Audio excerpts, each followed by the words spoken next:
Welcome in. Welcome in. It is the Arrowhead Addict podcast live from Radio Row at the Super Bowl. Patrick Allen, as always, with Matt Verderame. They let us come back, and we were here last year. You've been here many years. I have. And somehow we got back in the door. It's a mistake. It's a mistake. But, the league's got so much to pay attention to. The last thing they care about is me and my dopey face. So they're continuing to let us show up. I'm okay with it. It's a lot warmer here in Phoenix than it is back in Chicago. So sure is. Sign me up. Yeah.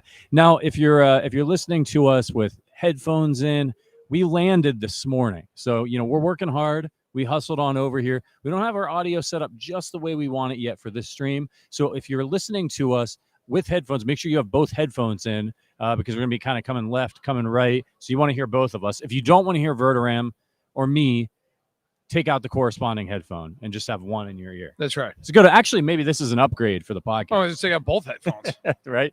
Call it a day. Yeah. So, Verderame, you've been here to the Super Bowl a bunch of different times. I came for the first time last year. For our viewers out there who don't know all the behind the scenes, the media stuff, like what's Radio Row? Where are we? What's happening right now? Yeah, so for this Super Bowl, it's different at every one, but usually we're at a convention center for the Radio Row situation. Same thing here. It was actually nice. We got out of the airport. We were here within 12 minutes. It's really, like that, really close. Sometimes it could be a 45-minute ride. Yeah. So that was really nice. We got a credential in one building, walked across the street, came down here. Upstairs we have a media workroom. Down here we've got the Radio Row, and what you can see behind us, of course, are some tables, and that really extends all the way around us. We're toward the front of the room, but there's hundreds of tables. There are some big booths set up. CBS Sports, NFL Network, stuff like that. Yeah. We just missed getting one ourselves, the Arrowhead Addict booth. Yep. Unfortunately, we're like 3 subscribers away from having our own floor. Yeah. But we don't want to big time anybody. Look, so it's really cool. You go around and it's funny because it's just a weird world. Like you'll walk around and see 10 people you've never seen in your life, and then like Ryan Leaf walks by, and then there's the Pat McAfee show, and then there's 10 more people you don't know, and then there's Drew Brees. Like it's just a funny reality to live in for the week. Yeah, and if you start watching some of the bigger cable shows like ESPN, Sirius, people are CBS Sports. They're broadcasting like right behind the camera. Actually, is a big stage for CBS Sports. So people are here all week. And then you got a lot of athletes coming through, a lot of celebrities. They're all working with different PR companies. So we're going to be here all week, broadcasting from Arrowhead Addict, Stacking the Box, your national NFL podcast, be broadcasting from here. We're going to be talking with a lot of great guests. Nick Lowry's coming on the show. I think we're going to be talking to Stephen A. Smith, Deion Sanders on the Arrowhead Addict podcast this week. So it's going to be, if you're not subscribed to this channel already, make sure you hit that like button. Make sure you're subscribed to the Arrowhead Addict podcast. You're going to get the best Chiefs coverage possibly imaginable. And with Stacking the Box, Matt Verderame's National NFL podcast, you're going to get the whole picture. Right. It's going to be fun.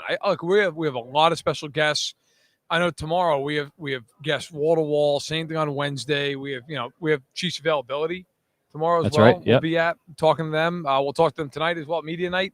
I'll be talking to the Eagles and the Chiefs. And keep an eye out on fanside.com. There's going to be a lot of stuff. I've already written a few things that I'm going to plug some quotes into. I'll write some others as well. I'm excited about it. It's going to be fun. By Friday, I'm going to be begging for a day off. Thank God for Saturday. Yeah. But I can't wait and go to the game on Sunday, cover that, and hopefully the Chiefs victorious. Yeah, it's going to be a long week, but it's going to be a lot of fun. I saw our guy Paul, and shout out to all of our members who are watching right now, by the way. Yes. I saw Paul asked, are you guys going to media night tonight? Yeah, we'll be there. It's going to be a late night. We're an hour behind Central Time, and we all flew out at we got up at 4 in the morning today. So, but turn on the broadcast. We won't be able to stream live for media night because people paid a lot of money to broadcast that, but it's going to be on NFL Network, ESPN. You can watch it on there. You might see us milling about. You might hear us ask a question. That's right. More than likely not. You'll just hear some, you'll hear the murmuring. answer. Yeah, some murmuring. But it's going to be a lot of fun. Old Manford will be there in the crowd. That's right. Which, by the way, working on it, but pretty sure we're gonna have him on the podcast this week. From Radio Row, which is gonna be incredible. Talk about really regretting the NFL having people come in. Yeah, he's gonna get involved, so it's gonna be a lot of fun. Speaking of regrets, what we're not gonna have this week is our fifth co-host Maisie Wolfson. She's pissed. She's not happy, right? Because she wanted to be here at the Super Bowl. and you didn't have $5,000 to get her a ticket. I didn't know, nor could I just let her roam around the stadium without me as I'm working the game. But she is here in spirit. She's very excited for the game. She made me promise her to take her to a game at Arrowhead next year. So we will be at Arrowhead next year. She's like, I need to meet Mahomes and Kelsey. So I don't think you understand quite how that works. I can't, I don't know if I could quite make that happen. I'd take her to training camp practice. Yeah. That might be the route, but then is she going to sit there for 3 hours in 100-degree heat? Right. That's the issue. So we're working on it. But yeah, she's not pleased. She's not here. By the way, Verderame, we got an all-time comment from our guy, Angry Drunken German. He's not wrong. 720p for the stream. Verd in less than high def isn't all bad. Yes, Isn't 720 considered high definition? Listen, low def for me is where it needs to be. Yeah, right. It's like, remember when high def like 20 years ago first came out? Yeah. And there were all these like news anchors who were concerned about the fact that like they would have all their blemishes show up. Yeah, right. Think about how I feel. Yeah. My entire face shows up. Yeah. Like I can't believe they forced me to be on camera for this. And yet here I am braving it. And an angry drunken German comes in and throws me under the all dunks on you. I mean, this man's not wrong. Yeah. But I appreciate somebody, is that a Mountain Dew? It is Mountain Dew. Yeah. The media workroom, no water. Yeah. So just apparently looking to truly kill us all for the week's out. Finish us all. That's off. Okay. We need the sugar to get through the day. That's for sure. Hey, if you guys are watching on YouTube, do us a favor, hit that like button. Only 17 likes so far. There, I just did it. 18. Let's get some more Chiefs fans in here. I know it's the middle of the workday, but this is how it's going to be this week. It's Super Bowl. You got to make time. You got to ask off. You got to go on an extended lunch break. Let's get into some Chiefs talk, and we can take some questions here in a minute. But Verderame, I wanted to ask you, first of all, the Madden sim came out. Did you hear about this? I did. And the Madden sim predicted that the Chiefs are going to lose 31-17 in this game. Madden's not a big fan of the Chiefs. Do you buy that? No, I do not. I would be really surprised if the Chiefs kept one out of this game. I'd be like, other than Mahomes getting hurt, right. I don't really see there being a scenario where the Chiefs are just blown out of the football game. They're too good. I mean, when you look at Mahomes' career, I know they lost in the Super Bowl once by a big score. They had no offensive line. They don't get blown out very often. I think literally in his entire career, I believe only 2 times that they lost by more than 1 score. So I would be shocked if the Chiefs are just blown out of the game. Yeah, I'm with you there. Look, these are 2 really good teams, and you hear a lot about Philadelphia's pass rush, and you don't hear as much about the Chiefs' offensive line. And I don't understand that. And maybe it's because, especially it's their interior guys, right? It's Creed Humphrey and Joe Thuney and Trey Smith, and they just don't get the fanfare. But when you go and look at ESPN's pass block win rate, run block win rate, by the way, these guys, like I believe on pass block win rate, both Creed Humphrey and Joe Thuney were graded number 1 for the season in that category. I mean, if you look at just sack percentage, the Chiefs are second best on the offensive line in football. Now, part of that is a quarterback stat, part of that's a line stat. The only team better than them was Tampa because Brady gets rid of the ball so fast. Right. Mahomes is second. Jalen Hurts and the Eagles are 24th. Now, I think a lot of that is Hurts holds onto the ball and he tries to extend plays, and you're going to have that sometimes. I mean, the Eagles' offensive line is fantastic.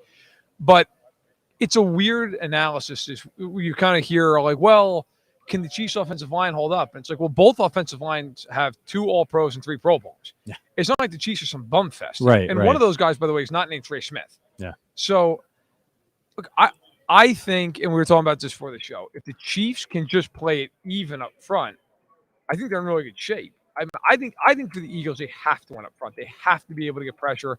They've got to be able to affect Mahomes. They play a very static zone defense behind it. If they don't get the Mahomes, he's going to know where they are. Yeah. And I don't care who your corners are. You're dead in the water at that point. So I do think the Chiefs, it's weird. Normally the Chiefs are the ones who are always like either overrated or like the ones who are constantly talked about. And this week it's almost been the opposite of that. Not that they've been disrespected, but just kind of like, oh, well, the Eagles have a much better roster.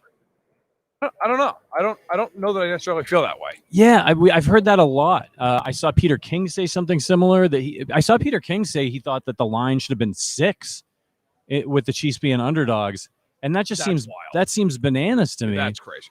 This is a really good Chiefs football team, and I definitely understand why the line is so close, and the Eagles are slight favorites because of the Mahomes ankle injury, right? I mean, that's the deciding factor here. I think if Mahomes if Mahomes doesn't have the injury, maybe the Chiefs are +2, +3, or favorites -3. -3. Yeah. I mean, yeah, they're favorites. If he's healthy, they're favored. In fact, when Vegas put the line out, they were favored. Like, they moved really fast, but Vegas did favor them to start the week. It was like 1.5 for the Chiefs. There's just a part of me that says sometimes, like, football's a really complex game, but it's also a really simplistic game. And there is a part of me that says, are we making this too complicated? Like, the Chiefs have the more experienced head coach. I think it's fair to say they have a better coaching staff. Not the Eagles is bad, Chiefs are beyond reproach. I also think pretty easily here, with all due respect to Jalen Hurts, Chiefs are the better quarterback. Like, they're just – the Chiefs could have a lot of things go wrong in this game, and they still win. I don't know that that's true of Philadelphia. I feel like Philly's got to play a certain way to win this football game. We're like the Chiefs. It could be like when they played the Niners. And it's like, and then all of a sudden Mahomes makes like 4 throws that there's no defense for. Like, oh, they win. That's it. I think sometimes, like, it almost makes me think of the Pats all those years of Brady, where they play some team and it's like, man, that team's got a better roster, 1 through 53. And then you get into the game, it was like, all right, but they have Brady and Gronk and Belichick and good night. That's it. Like, you lose. I think the Chiefs are every bit as good, if not better, than Philly in this game. Yeah, and they've got some experience with some of their key veterans that I think is going to come into play here. And you and I were talking about this earlier today. What really came into play for the AFC Championship game was Steve Spagnuolo's game plan, particularly in that first quarter, right? And that's sort of what he aims to do. He doesn't necessarily, like, obviously he'd love to dominate the whole game, but he knows if we can hold them to a couple field goals, maybe cause a turnover, or do what he did against the Bengals, which is keep the Bengals from getting a yard in the first quarter. Yeah. I mean, that's how the Chiefs won that game. It's also, I went back and rewatched the film of that game, which I don't normally do, but, we had 2 weeks in between the games. I went back and watched the All-22, and I thought it was really interesting. Like, Snead got hurt in the 4th defensive snap of the game. Didn't come back, obviously. And my thought was, like, how did Spagnuolo immediately react to that? And they played almost exclusively zone defense early in the game. A lot of too high, guys underneath. They tried to take away a little bit more of the middle of the field underneath with Bolton dropping a little extra. And then as the game went on, they got more into man coverage and more into man coverage. They started to bring guys up, started to press, started to jam. They double chase almost every play. But a lot of times, Higgins, it was man on man. Like, they brought Reed down into the box. They let him go against a tight end. They put Cook as a high safety. And I thought what was really interesting was in the 4th quarter, the Bengals, 2 different times, 20-20, got the football. The first drive, the Chiefs played almost all zone coverage. Second drive, Spagnuolo let him play all man. He trusted them. Like, he trusted them in the biggest moment of the season to say, you guys, it was all kids at that point. They had 4 rookies on the field. They're like, fine, actually 5, count Karlaftis. Go for it, one-on-one. I think they're going to play a lot of man in this game and just say, look, we're going to keep the safeties high. We're going to keep from the big ball happening. But we're going to get in these press situations and say, if you can make tight window throws underneath, do it. Fine, go nuts. We don't think we don't think you can do it consistently. Hurts going to be able to go 25 or 34 with the Chiefs pressing like crazy and try.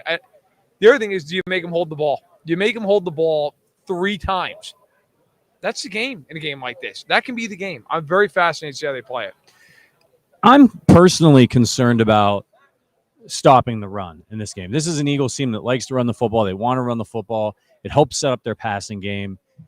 Teams haven't challenged the Chiefs a ton running the football this year.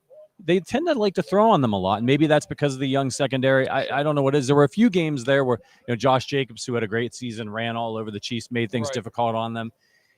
Coming into this game, if you're Steve Spagnuolo, do you expect, like, are you coming in and saying, all right, we want to dare you to throw, we want to stop the run? Is that the kind of the approach that you want to take? If I were the Chiefs, I'd put 7 guys in the box. I'd put the 2 corners on the outside. I had the 2 safeties back. So I don't care. If you can run against it, fine. I'll live with that a little bit. Because the hard thing with running the ball, that people always think of like 5 yards of carry. Oh my God. Okay. But for every 8-yard carry, then there's a 2-yard carry. And now you're in 2nd and 8. And now you've got to throw the ball. And now the advantage swings the other way. Like, if I'm the Chiefs, I'm okay with some of that. I'm okay with them run the ball a little bit. I'm not okay with them run for 200 yards. But I'm okay with a little bit of that. I'm not worried about, hey, look, if Miles Sanders has been excellent this year. He has 3 games with 100 yards rushing. Like, I'll live with that. Also, with Hurts' shoulder, how much does he want to run? Does he want to run a lot? Does he run once and get hit on that, and then all of a sudden he's 70% of who he is? Well, how much does he want to throw it with that shoulder? Right. I mean, there's just a lot. If I were the Chiefs, I would play man with the 2 high safeties, and I would just bring a ton of pressure. I would bring it. I'd try to force some incompletions, a couple sacks. One thing I wrote about, and it's going to come out this week, but I think it's interesting. I went back and looked. So Trent McDuffie this year, I think, is the key to the game for them in a lot of ways. When he wasn't on the field this year, he missed 6 games. Chiefs went 4-2. They gave up 313 passing yards per game, 68.7% completion rate, 7.4 yards per attempt.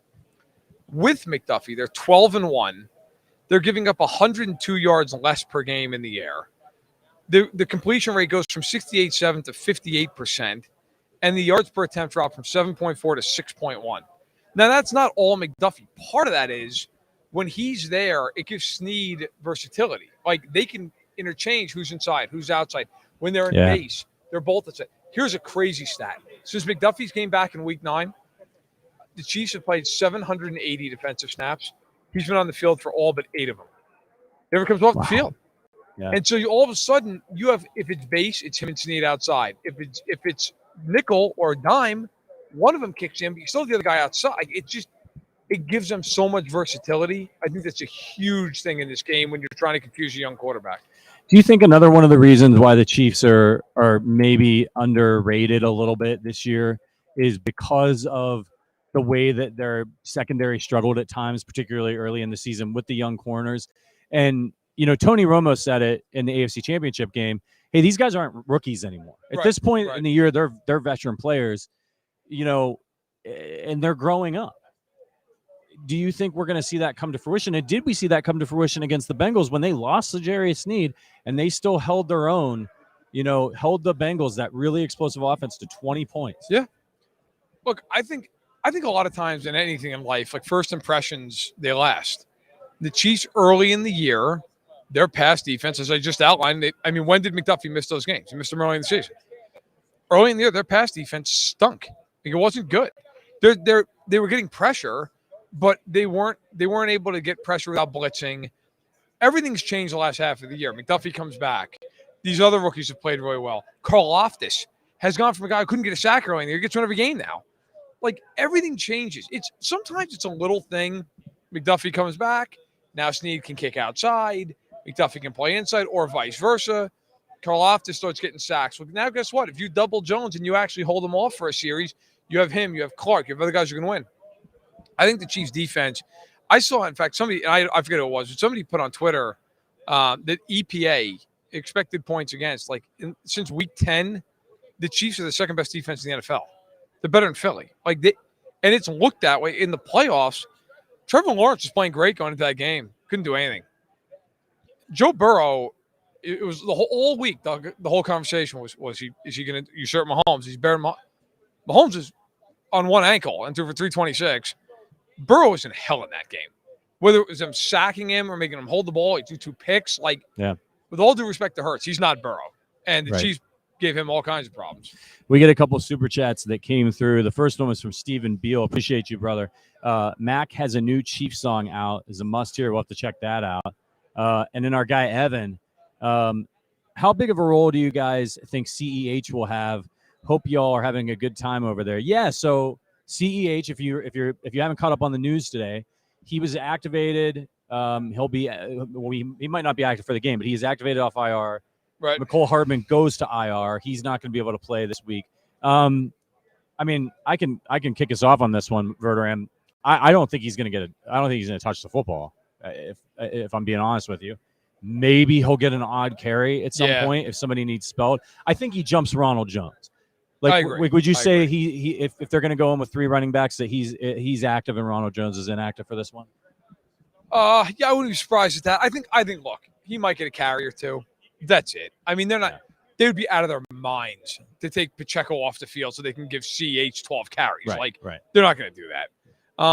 Look, they had to activate somebody with Hardman being on our. I'll tell you what, though, I think the interesting thing to watch is are they just going to roll out these receivers? Is Kemp going to be activated again? Right. You know, what are you doing? I mean, Juju and Tony, they expect that they're going to play, but at the same point, you don't know what's going to happen. What if in the second quarter, one of them re-aggravates, right? So that's the other fact you have to consider here. It's not like you're just going to go, oh, Hardman's hurts, we'll bring in CEH. No, like you need a receiver there. I would expect they're going to bring Kemp up. Right. I don't think you're going to be seeing CEH in that unless you usurp Jones. Then, okay, fine.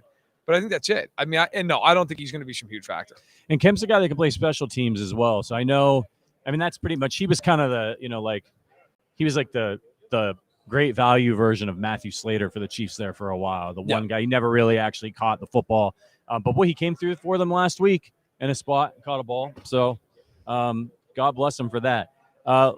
Let's get into some questions from the chat. By the way, if you're watching on YouTube, sorry, I got a message from producer Richard. Was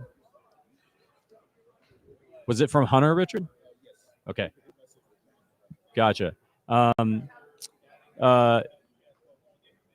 Chiefs Kingdom 710. Matt, answer this question. If the Chiefs win the Super Bowl and Andy Reid retires, who replaced Andy Reid as head coach? Me. Buckle up.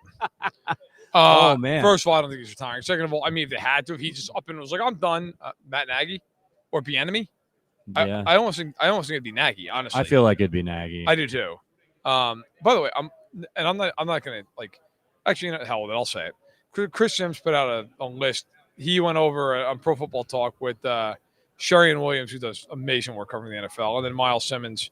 And they took turns kind of like mock draft style, right. Top 12 players in the Super Bowl. And they listed the top 12, 7 are Eagles, 5 Chiefs. No Creed Humphrey. Yeah, see, this is did he pass away for this game? People do not. They just don't. Where is he? These guys haven't been everybody knows Joe Tooney. Is Joe Tooney also on that list? Misspelled, but yes. Yes. Okay. So Tooney. Well, at least they did it phonetically. Listen, love Isaiah Pacheco, who's 12th here. L'Jarius Sneed, right? Trent McDuffie. That's the thing. I think where a lot of times the national media as much as the Chiefs get primetime games and you see them a lot. These guys. Because it's all about Mahomes. Right. It's all about Mahomes and Kelsey, and they suck up a lot of the oxygen. Yep. And these guys, they're not flat. And then you got Chris Jones on defense. Right. They're not flashy, but these are like lunch pail guys that come. They play really good, solid football. But you never hear Tony Romo on that broadcast talking about L'Jarius Sneed being one of the best tacklers on the Chiefs defense, one of the best tackling corners in the NFL. I know there's been back and forth. Nick Bolton's a good football player. Really good football player. Nick Bolton, if he was a free agent, Nick Bolton get paid a lot of money. Yep. It's just weird to me. It's just a very bizarre. Creed Humphrey was an all-pro center this year. Right. He's not on the list. Yeah. It's just I like Isaiah Pacheco. You're going to tell me he's a better player at this point than L'Jarius Sneed or Trent McDuffie. You're going to tell me I would argue Trace Smith is a better player. And that's not a knock on Pacheco. It's a point that has been a weird conversation. It's just weird. Mahomes has to do everything for them, and it's that's just not true. It was last year at times, right, where they were a mess defensively, and the line was certainly much better. So, I guess even better to the point. 2 years ago, when they went to the Super Bowl against Tampa, it was basically Mahomes, Kelsey, Hill, and Jones, and the rest of that team was kind of a mess. But those guys were so dominant, they just got the Super Bowl anyway. This team's really good. Yeah. It's a weird thing to me that you still hear people say that. It's the Eagles and then there's Mahomes. It's have you not seen them this year? Right. Have you not watched them at all? Mahomes wasn't holding Cincy to 20 points. And by the way, 7 of those coming on a drive where Mahomes fumbled and the drive started the 40-yard line. It's just a very strange conversation around the Chiefs this year. I feel like people haven't paid attention, or they just look at Twitter highlights of Mahomes and go, well, he's the whole team. It's right. Not really. And look, that's the thing with some of these analysts is they don't really have time to sit down and really watch the games. And so they're oftentimes operating with a little bit, not the whole story. Do you think some of the disrespect for the Chiefs offensive line comes from the fact that they don't really run the ball very much? And so, that's where sometimes these guys like Creed Humphrey and Joe Tooney are going to, really Trace Smith in the run game. Chiefs don't do that because they've got Mahomes. Is that part of it, that they're not they're blocking for a 1,300, 1,400 yard rusher? Some of it, probably. I think a lot of it too is just, again, there's such a magic show that people focus on that. It's just, oh my God, Mahomes. And it's kind of like, again, it invoke the same thing like with the Pats all those years. Matt Light was a really good lineman. Logan Mankins was a great interior lineman. They had a ton of guys. Joe Tooney was one of them for years with the Pats, right? Like, they had a lot of guys, and Andrews at center. Like, they had a ton of guys over the course of the years. But nobody ever talked about it because it was like, well, it's Brady and it's Belichick and it's a defense. It's like, yeah, but they're really good up front. Like, the huge part of why they're so good is really good up front. I just think the Chiefs, I would not be surprised if Monday morning we're sitting here and we're like, Chiefs won the game because you couldn't get to Mahomes. Just couldn't touch him. I mean, they've been nails all year long. And when they do give up pressure, he gets out of it. Like, we were talking to Football Outsiders earlier today, Aaron Schatz. He was mentioning that Mahomes' numbers for them were better last week when Mahomes was under pressure. That's right. Which is just insane. Like, that doesn't happen. It's not a thing. And yet it happens because Mahomes is just – look at the touchdown pass he threw to MVS. He's on one leg and just buggy whips it like 25 yards, hits him right in the numbers touchdown. Yeah. Like, and that could be where this game goes. Like, I wouldn't be surprised if we just walk away going, man, the offensive line played really well. Mahomes made 3 or 4 throws. You're like, what do you do? There's nothing you're doing. He put the ball in a place nobody else on earth could, and that's it. That's ball game. Yeah. I think somehow they're like oddly. I think people are bored with them, because it's almost like fatigued by them. Yep. Yeah. And I think that's where some of this comes from. 3 Super Bowls in 5 years. By the way, this is the Arrowhead Addict podcast. Patrick Allen, Matt Verderame, live from Radio Row. This podcast is brought to you by the Kansas City Beer Company at KC Beer Co. on Twitter. If you haven't been following us for very long, we made our own beer. We have our own beer, Verderame. That's right. Unfortunately, we don't have any here in Arizona. I mean, we're going to have some beer, but just not that. I'm going to go home and hit it heavy on the way back. Yeah. And, it was a special release. It's called Arrowhead Lager. And you can only get it in the beer hall in Kansas City at KC Beer Co. And they sold out of 6-packs. But I have good news for you. They've got more. They have more. They just printed more 6-packs of Arrowhead Lager in limited supply at the beer hall. So listen, if you want to support us and you're in the Kansas City area, go to KC Beer Co. all this week to celebrate the Chiefs being in the Super Bowl. Take advantage of this opportunity. Get some Arrowhead Lager 6-packs that you can take home and have during the Super Bowl.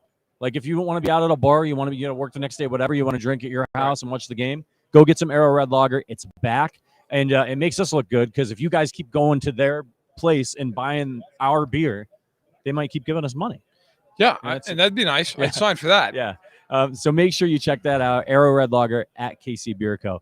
All right. Should we take some questions, Verderame? Sure.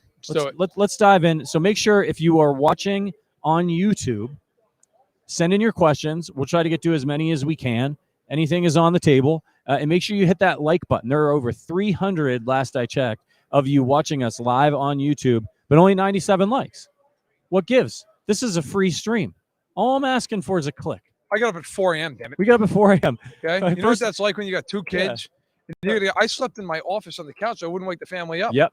Okay. Yep. I had to shower in the guest room shower, which has no water. Frankly, I didn't even shower. Yeah. That's going to happen tonight. Yeah. I bet about 3 tables over can tell. You still smell like that burrito. It's a shame.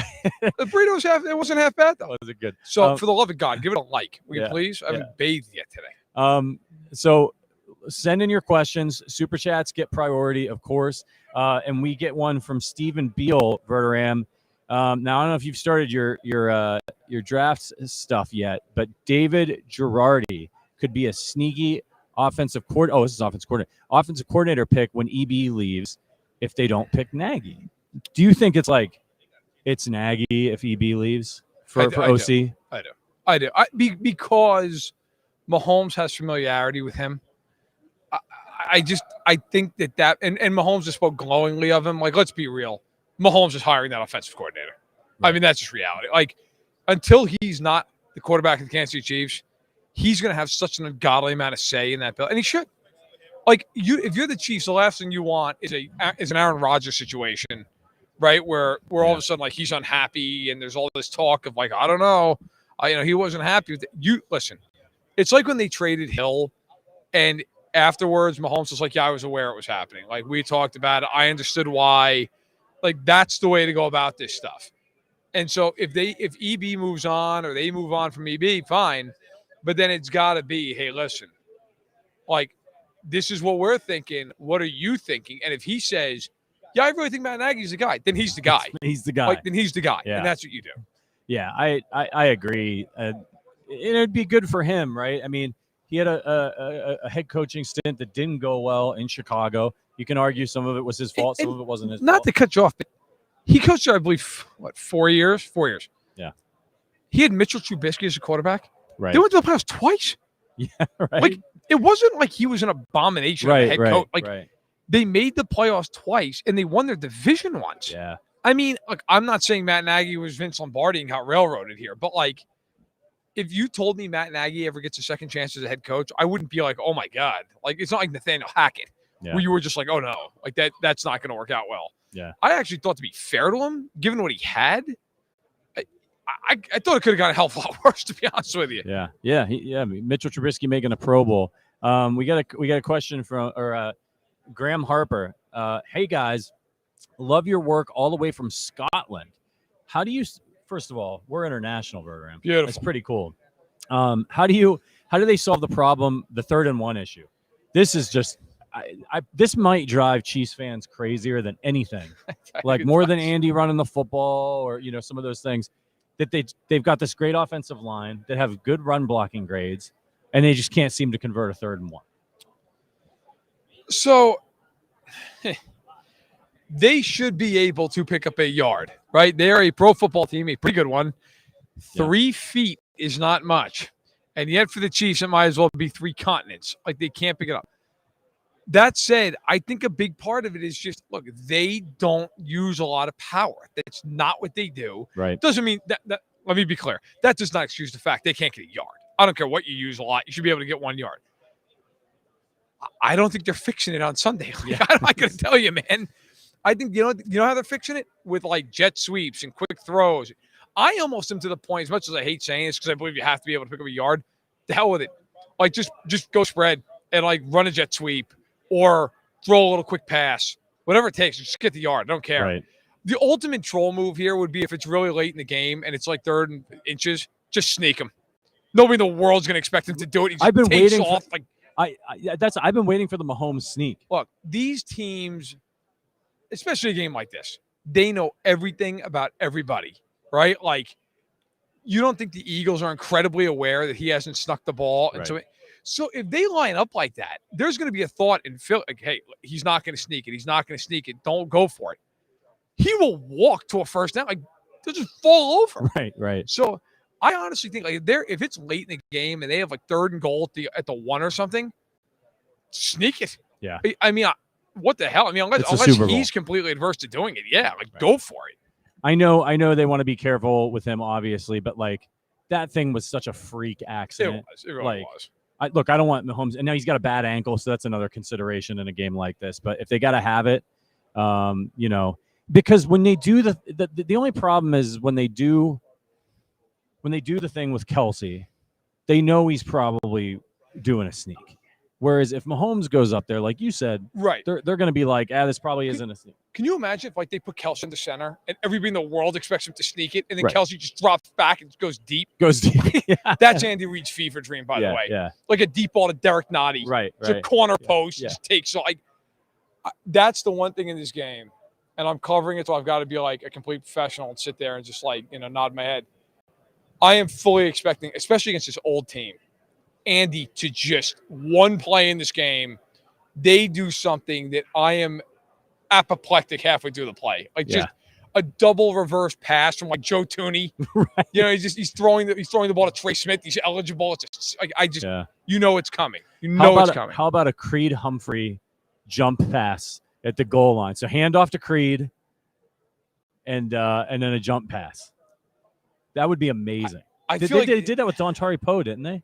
Yes. Yeah, he threw it to Demetrius Harris. Yeah. I mean, it's in the playbook. We got another super chat, Verderame, from our guy Stephen Beal.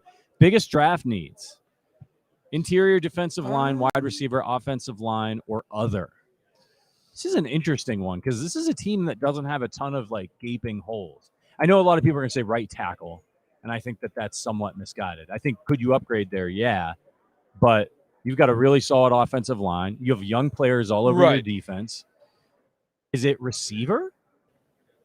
Is it? Do you want that like true one? I'm going to give the boring answer, but I'm going to give the answer I think is legitimate. I think whoever's on the board, man. Like at this point, we know they're drafting either 31st or 32nd. Okay. I actually hell, they're drafting because the one pick was forfeited by Miami for tampering, so 30th or 31st. I just really believe they're going to sit there and say, okay, receiver, tackle. You're not looking at corners at this point, so maybe you'll look at edge rusher, because Frank Clark, if you move off him, or that's Dunlap. a good point.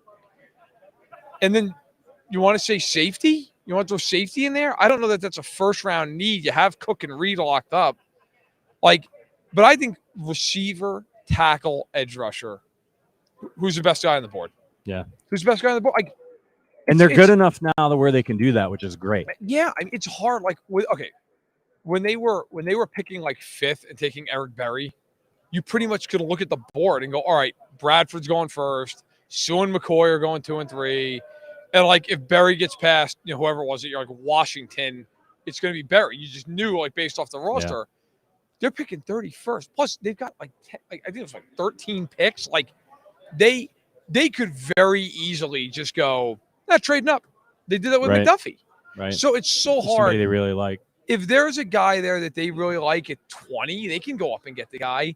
I will say this. I think their biggest roster needs, right tackle, wide receiver, and dependent upon how they treat it this offseason, edge rush. Now, if they bring back Clark and Dunlap, maybe you feel like, well, it's not as big of a need. If they don't bring back those guys, then who's playing opposite Carl Loftus? So I would throw that in the mix too. We got another super chat, 2 super chats actually from our guy TBT Chiefs Football Podcast. Did you guys know that anytime the Super Bowl is in Arizona, the team wearing white when the Super Bowl's the Kansas City Chiefs are wearing white, by the way. Let me try to translate that. Did you guys know that anytime the Super Bowl is in Arizona, the team wearing white, I'm guessing, wins the Super Bowl? Yeah. And the Chiefs are wearing white. Well, that's good news. That's good. I know the Chiefs have all these weird things going for them, like wearing white. The road team, which is technically the Chiefs in this game, the road team has overwhelmingly won the Super Bowl over the years. I think that means nothing. Absolutely nothing. Nothing at all. But that's cool. I'll take it though. I'll take any good omens. Yeah, right. We can get. Of course. But it's just funny. The only thing we know is if the Chiefs win the toss, they're deferring. We know that. Yep. That we know. But other than that, I think it's just going to be a game where there's a lot of moving parts. And because it's a Super Bowl, it's 2 weeks of analyzing the game, and there's no other games. So it's just like a frenzy of hey, can you find this nugget? Can you find that nugget? It should be a really good game. But I really like where the Chiefs are going into this game. I do. I truly do. Another one from TPT Chiefs Football Podcast. But I had Will Shields on my podcast. We talked about the 3rd and 1. His dogs were too cute at the line of scrimmage. TPT Chiefs Football Podcast. Do me a favor, man, and throw in some punctuation. And I really appreciate the super chats, but these are tough. They talked about the 3rd and 1. His dogs were too cute at the line of scrimmage. Do you think that's the running back? I don't know. I'll let you take this. Fire away. I don't know. The dogs at the line of scrimmage. How did that get in there? Are you doing dictation from your phone? Do we think it's the running back on the 3rd and 1 thing is I guess what he's asking? No, man, guys are just penetrating. When they do actually just try to run it, they're penetrating, and the Chiefs or the Chiefs aren't getting any push whatsoever. So I don't know, maybe it's a snap count issue that they're having where I don't know, because Mahomes is usually really good with the snap count and kind of keeping teams off balance. So it's just a little bit, it's just one of those things too. I always wonder with them, they so rarely run it just straight up on 3rd and short that I wonder if it's literally a practice thing. They just don't do it a lot because they always throw or roll Mahomes out or do some of those wacky things that Andy likes to do. That's what's they just need more reps at it. We're getting a small sample size. I don't know. Man, if my biggest concern is 3rd and 4th and 1s with this team, fine. Right. Maybe the Chiefs just play possum and get in the 3rd and 4 all the time. They just tell them, listen, if you think you can get to 1 but not the first down, just fall over. Right. We're better in these spots. Right. Now, I don't know. You know what? Like, every team has their things. They just do. Like, I'm not saying it doesn't matter. It certainly matters, but I'm not going to get crazy worked up about it. Like, I'm just not. Like, if that's if my biggest concern is how the Chiefs are going to get a yard, like, I feel okay with it. I don't know. It's a fair concern for sure. I'm not that worried about it. I guess if that's, like I said, not to repeat myself, but if that's my biggest point of contention, I feel like they're in pretty good shape. Yeah. We got a comment from Raving Photo 22. I plan on seeing 45 flags from Carl. Yeah, that's something we haven't talked about. Let's not. The old pal Carl Sheffers and this one. Do you think, he throws a lot of flags. You don't say. Throws a lot of pass interference penalties as well. Yeah. Are you concerned? Now, like, first, can we throw out that this, as much as Chiefs fans might like to think it's true, that he has a bias against the Chiefs? Yeah, he doesn't have a bias. He's just a terrible official. Yeah. Like, he's an awful official. I don't care. Like, look, the NFL must not agree. No, because the NFL, like, they do it on the grading system. He throws a million flags, and so it's like, oh, well, he didn't miss any of these penalties. It's like, yeah, but he called 8 that didn't exist. Right. I can't stand games officiated by Carl Sheffers, but I've accepted it's happening. There's nothing I can do about it. I will tell you this, though. I also, look, I'm with every fan who doesn't want to see him being the official in this game. At the same point, man, it wouldn't surprise me in the least if he completely screws Philly in this game. He's equal opportunity to screw us all. He really is. Like, there are going to be calls in this game as a Chiefs fan you're just absolutely floored by. And then there's going to be a call where Mahomes overthrows Kelsey, and Kelsey wasn't even touched, and the flag comes out and it's pass interference. You're like, what? Like, all right. I mean, it's just going to happen. He's going to throw 25 flags in this game, and we're all going to die as he does it. Yeah. I think that's where I'm at with this. Like, it's who he is. Thank you to Samuel Lamarck for the super chat. No comment, but just appreciate you very much. TBG Chiefs Football Podcast is back with another super chat. Let's see. I see no punctuation, so let's roll. LOL, my bad, autocorrect. Will Shields was saying we get too cute on 3rd and 1. Does Will Shields have cute dogs, though? Now I need to know. We get too cute on 3rd and 1, and we need to run speed option on short yardage. Sorry for the mix-up. Yeah, that's the thing, right? Can Mahomes do that right now? I don't know. I mean, he can run. We saw at the end of that game, by the way, I think I mentioned this earlier in the week. According to NFL Next Gen Stats, he was clocked at like 18 miles per hour, which at that point had been the fastest anybody was clocked, any player in the playoffs, which is incredible. So, but you obviously, if it's hurt, he's in great pain, but you don't want to aggravate the injury. So, are you seeing a lot of speed option? I don't think so. Like, I mean, maybe as the game wears on, if he's okay, right, then maybe it's like, look, what do we have to lose here? Like, there's no tomorrow. But I don't think you're doing that early in the game and aggravating it in like the first quarter, and then you're like, well, now you're stuck. Like, there's no way around that. So, I don't know. We'll see how it all plays out. Mark Carman. It's this guy. I can't believe they let you in the building. It's our old pal Mark Carman, who's appeared on the Arrowhead Addict podcast multiple times.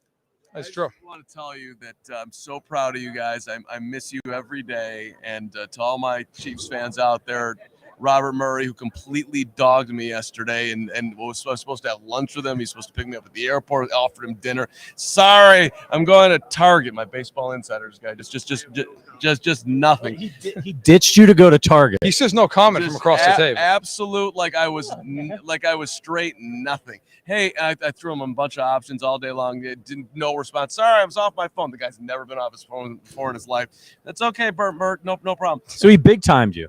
Big time MLB insider Robert Murray. I mean, it's once you leave fan side, it's his loyalty. He's just like you're death to me. So it was good loyalty. I kind of like that. Serves you right. Yeah, but let me just say this. I think that you guys are going to lose, but you do have the best player on the field, so maybe you'll win. That's my take. He's a Bears guy. He's just bitter they didn't give him Mahomes. How's this, Verderame? Feel free to confirm. I think it's the worst draft pick in the history of sports. Because if you compare it to Sam Bowie, they had Clyde Drexler, and they didn't. You talking about Trubisky? Yes. Well, nobody cares about the Bears. But it's not you nobody, understand, including the Bears. Yeah, but we saved your life. If they had nobody in the world expected that he was going number 2 overall. Not one soul had him mocked. His father just told Chicago radio that they told him they were going to draft him. That's nice. Pat Mahomes Sr. said. I mean, that's all fine and well. The Bears told them that they were going to take Mahomes. Look, you know what? I'm just glad it worked out for us. And you guys got a good quarterback now. He's stopping by here. We love Justin Fields, but let's be honest. He's what, half the quarterback of Mahomes? Well, right now, he might aspire to be, nobody's, if you're half the quarterback of Mahomes, you might be pretty damn good. That's true. Which is why, to my original point, it's the worst draft pick of all time. You have a great show. Thanks for crashing it. Thank you. Stop by anytime. Yeah, Richard encouraged me to do it. So okay, all right, bye. You're not getting paid for this, by the way. Our old pal Mark Carmen used to be the video host here at Fansided. Hosted, on the Arrowhead Addict podcast a couple times during some live shows. So he's our guy. That's right. Love him. Check him out if you're if you got Bears fans in your family, which I hope you don't. Over at CHGO. Another super chat from our guy Samuel Lamarck. So happy you guys are there. Enjoy the week. How do we get Rich Eisen as a guest this week? I haven't seen Rich. I haven't either. I swear to God, when I looked at the map, the NFL stage was supposed to be right there, like right in front of us, either right there or right there. So I don't know. I'm not sure, to be honest. Yeah, I don't know. Seen him yet. he's a Michigan guy, though. I'm not a big fan. That's true for you. That's a problem. From Ohio. Stephen Beelback with another super chat. Love the stream. Thanks to the Bears, we're a dynasty. Not yet. By the way, I wanted to ask you, Verder, I'm going to keep the questions coming, guys. From a legacy standpoint for Mahomes, this is kind of a big game. Like, it's not in my way going to tarnish his legacy in any way. Right. But people are going to use it against him because this is what we do because we're sick, right? Like, he loses this game and then the narrative is going to start up. Mahomes chokes in the Super Bowl. He's only 1-2 in the Super Bowl, which we all know is absurd, but it will be his record. But how much more does it? I guess from my point of view, I don't think a loss is as damaging to Mahomes and his legacy as a win is a huge net positive, where he goes from a guy who's won 1 Super Bowl to a guy who's won 2 Super Bowls in 5 years. I mean, look, if he gets to a second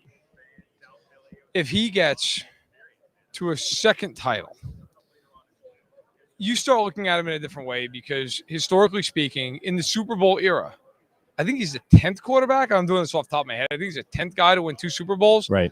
And nobody's saying that Jim Plunkett's better than Mahomes. Nobody's saying that Bob Greasy's better than Mahomes. Yeah. Like, you start getting into that, not Brady and Montana realm, but like you start getting into the Troy Aikman realm in terms of championships. He's got 3. I think he's a better player than Troy Aikman was, but you get the idea. When you win 2, you jump up in class. Like you do. Yeah. There's no arguing that. And it gets you 1 away from then being in that class where it's like, okay, how many guys won 3 Super Bowls ever? Brady, Montana, Aikman, Bradshaw. That is it. That is it. And Bradshaw and Aikman won on teams where, yes, they were great players, but they were not the focal point of those teams. Yeah. Mahomes is obviously the focal point of his team. Yeah. Okay. So, yeah, man, look, if he wins this game, it puts them on the precipice of being like, this guy not only is all time as a talent, which already is, but then also has the jewelry to back up that talent and all the expectations that come with it. Yeah, if he wins this one, now you can start having the conversation, like legitimately, can he tie Montana? I think that's sort of the next thing. And he'll have won 2 so early in his career that you're like, oh yeah, like this is a legitimate possibility for him. He's got a good shot to make it back again. He's got so many years left to play, hopefully. It's really exciting. So, I mean, as a Chiefs fan, I really want this one for him. I really want it for him. He's earned it. He's gutted it out. And I think this is a matchup that, look, it's the Super Bowl. Not many of them are cakewalks. But I think that this is a matchup where this is one he can get. That Tampa Bay one, even if the offensive line was healthy, it was going to be tough. You're going against Brady, ferocious defense. And I even looked back at some of the plays in that game where Mahomes made those ridiculous throws and guys didn't catch him, where they hit him in the face. And to credit to Tampa Bay, if you go back and you watch, all those throws were contested. Those guys were not, it wasn't like guys were wide open. Like they were open, NFL open, but there was still a hand in their way. Like Tampa Bay's defense played one of the better defensive games I've ever seen in that game. First of all, they had no offensive line. No. Like, and it's not. I always laugh. People are like, Mahomes is terrible in that game. So did you watch that game? Right. Mahomes, I would argue that's one of the best games I've ever seen him play. That's somebody just looking at this. I mean, it was unbelievable. So, listen, this game, in my mind, is harder in the sense that I think the Eagles have better corners than the Bucs did. And offensively, they have a running quarterback. You got to factor that in. But people forget with that Bucs team, when they were on offense, their 11 personnel was Fournette, Gronk, Evans, Godwin, and Antonio Brown. They had a really good offensive line, and they had Brady. Yeah. Like, people act like that was some like team that got hot. Yeah, look, the Bucs weren't good early because they had all these new pieces. Second half of the year, that team was a juggernaut. Right. And they went on the road 3 games, including to the Superdome and to Lambeau, won those games, and then got a Chiefs team that had like Mike Remmers and Nick Allegretti as their tackles. It was insane. It was a backup offensive line. It was insane. Yeah. So look, it is what it is. There's a reason Brady went there. Yeah, like, they were loaded. Yeah. I mean, so I think Philadelphia's a very good football team. I also think this is the kind of game where if you're the Chiefs, you look at it and go, all right, how do we mitigate Philly's pass rush? And realistically, when the Chiefs are on defense, how do you defend? Do you try to take away the run, or do you say, look, we'll give a little bit of the run, we're going to take away all the deep shots? Right. That's the yin yang. Because if they could do both, they're going to win by 20 points. But like, you're probably going to pick one. Yeah. What I would take away the deep shot and say, if you want to run the ball 12 plays, fine, go ahead. It gets hard to do that. All it takes is one negative ball hold, an illegal motion penalty, and all of a sudden you're behind the sticks. Right. I think it's a lot harder to win like that. I think there's a reason great quarterbacks simply win. They get chunk plays. Yeah. And that's where I would fall on that. Adam Marshall asks, also, any update on Snead? I'm terrified of our chances without him. So, Adam, there'll be more injury reports coming out this week. Right. Wednesday, Thursday, Friday. Snead is scheduled tonight to be at a podium. He is. For opening night. So that's a really good sign. I don't know if he was still dealing with severe symptoms that they'd be like, yeah, we're going to throw you up. Right, get up there. On a podium with the lights and a bunch of reporters. I'm sure he's going to be asked about it nonstop tonight. Answering questions. So if I had to guess, he probably would have been cleared to play a game on Sunday, or would have been really close if they've got him on the podium. Now, of course, they could always pull him from the podium. Right. Right. This stuff's not set in stone. But I think it's a good sign. The reports from Andy have been positive, so I think we'll see him out there. Here's a good one from the Heaven Bound podcast. Creed Humphrey or Jason Kelce? The 2 All-Pros at center. Kelsey's first team. I mean, I guess I take Creed if we're talking right now because he's younger. Yeah, if you're going to say the next 5 years, certainly Creed. Look, man, I got to be fair. Jason Kelce's going to the Hall of Fame. Yep. Like I would say Jason Kelce. Now, do I think there's a big difference between the two of them? Not really. To me, man, look, I'm not nervous about the Chiefs interior. They're going to be fine. I really believe that. I'm not saying that Hargrave or Cox won't win. I mean, but like, I think the Chiefs offensive line, the strength of it is the strength of it. It's in the interior. This is going to be Orlando Brown. Orlando Brown is not going to be getting a ton of help in this game. It's going to be Wiley who gets help with Reddick. He's got to hold up. If he doesn't hold up, they could very well lose this game. If he holds up, I think this is a very tough game for Philadelphia. If I had to name one player on either team I think determines this game the most, it's him. He's the guy. Yeah. Other than the quarterbacks. I mean, the quarterbacks are so above and beyond everything else. But other than the QBs, he would be my X factor. And presumably the Chiefs, they know the kind of pass rush that the Eagles have. They're going to have blocking schemes for this. They're going to have plays. They're going to have hot routes. They're going to have ways to get the ball out quickly to counteract some of what Philly's hoping to do with their pass rush. So, by the way, this is the Arrowhead Addict podcast. If you're watching on YouTube, hit that like button. We've got over 400 of you watching live right now, 177 likes. If you think the Chiefs are going to win the Super Bowl, hit that like button for us.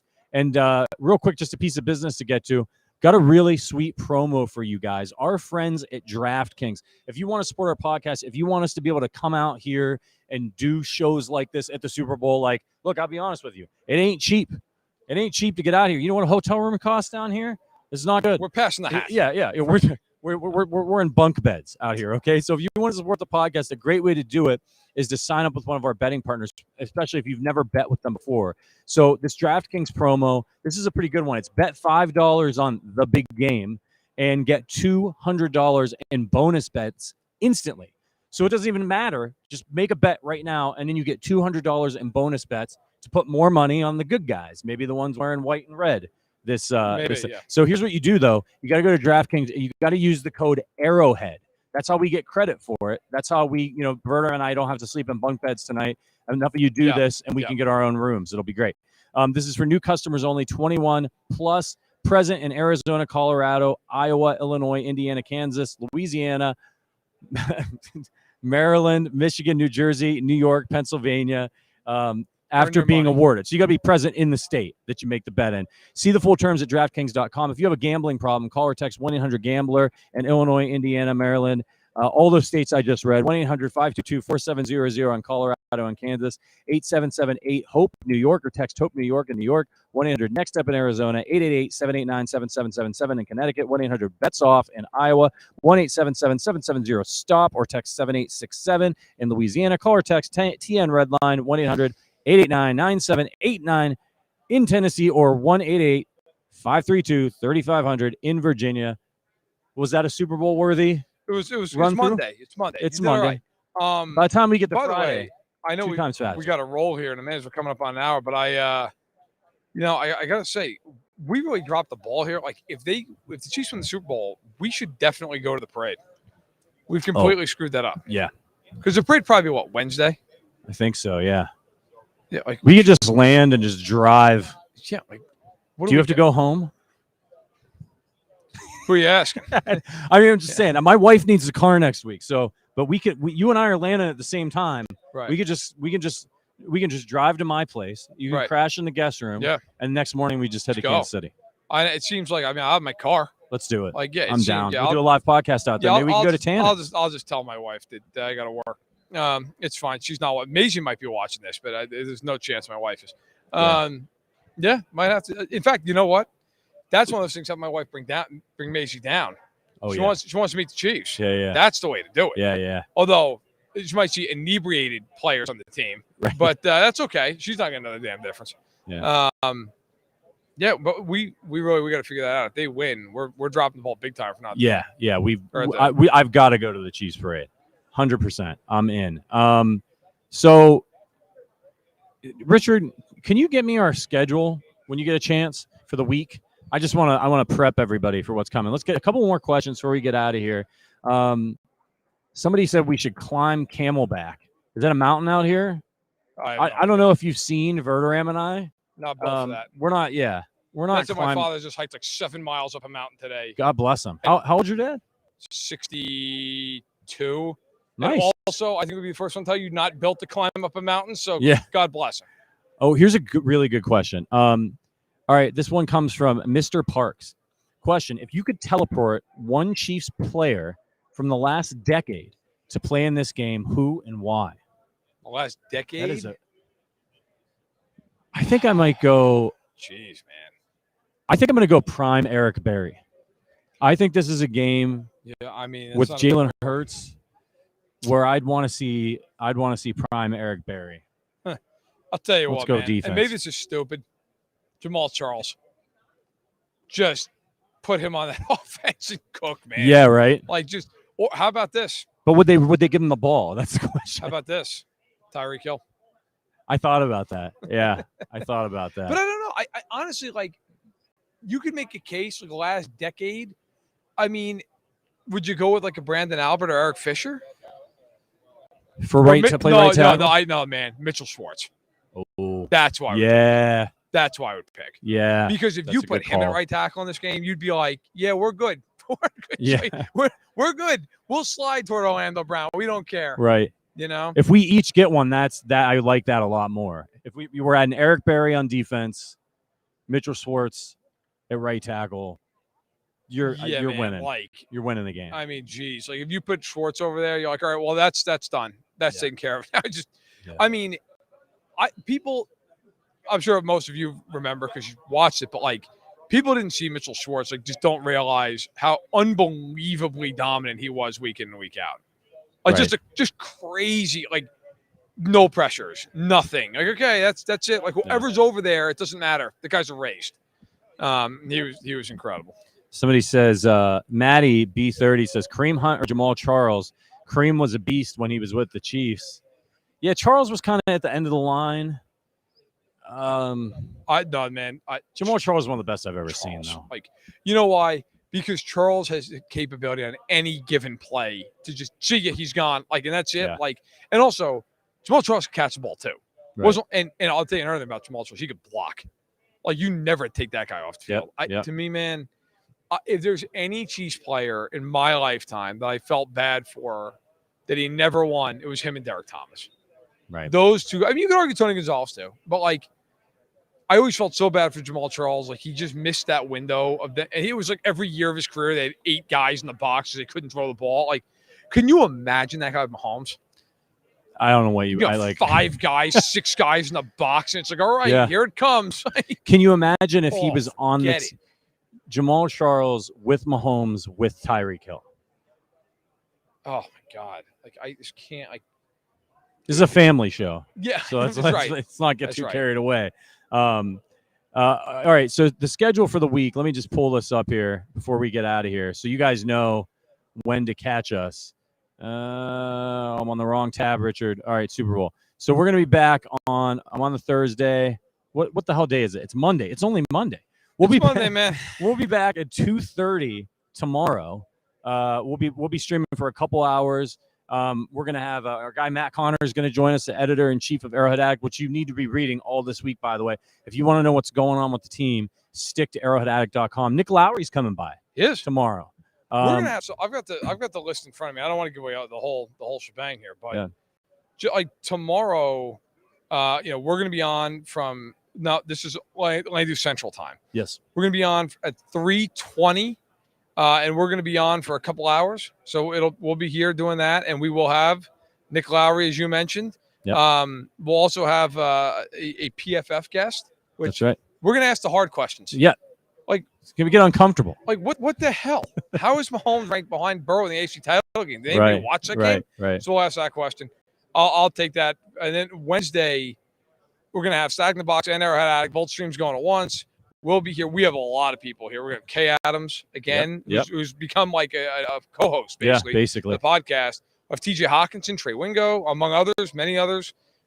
Thursday, settle in, boys and girls. It's going to be 10:30 to 2, and we're going to have guests. And I will tell you, we will have Deion Sanders. That is going to be fun. But perhaps more exciting for Chiefs fans. Yes. Tony Richardson. Yeah. T-Rich. Yeah. Coming by the table. You know, it's a good day, guest, when Deion Sanders and T-Rich are on, and then there's like a potential Hall of Famer coming on, and a current All-Pro coming on, and one of the most hilarious media personalities in the country coming on. 2 of the most hilarious media personalities. That's right. That's right. Yeah. So we have. I mean, it's going to be an extravaganza. We're gonna be doing shows every day, live from Radio Row. Yep. Talking to the Chiefs tonight. Talking to them tomorrow.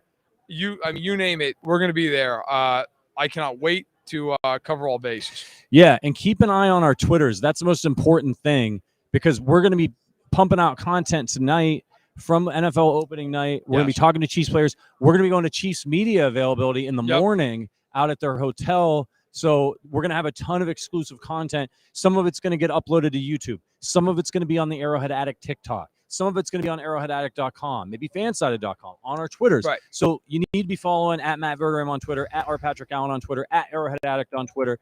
You need to be subscribed to alerts on the YouTube page. Follow us on Facebook. Just get all the Arrowhead Addict stuff lined up so you don't miss any of this exclusive content. You're going to get it before anybody else. That's why we came out here. It's to serve you guys and bring you the best damn Chiefs coverage right here from the Super Bowl. All right, we are gonna we're gonna go see if we can score some cocaine. That's a joke, but we're tired.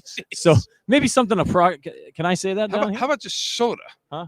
How about just soda? But that's not gonna last. Okay, we won't last if we just keep it going. So, all right, we're not after actual cocaine, but we will find something to keep ourselves awake.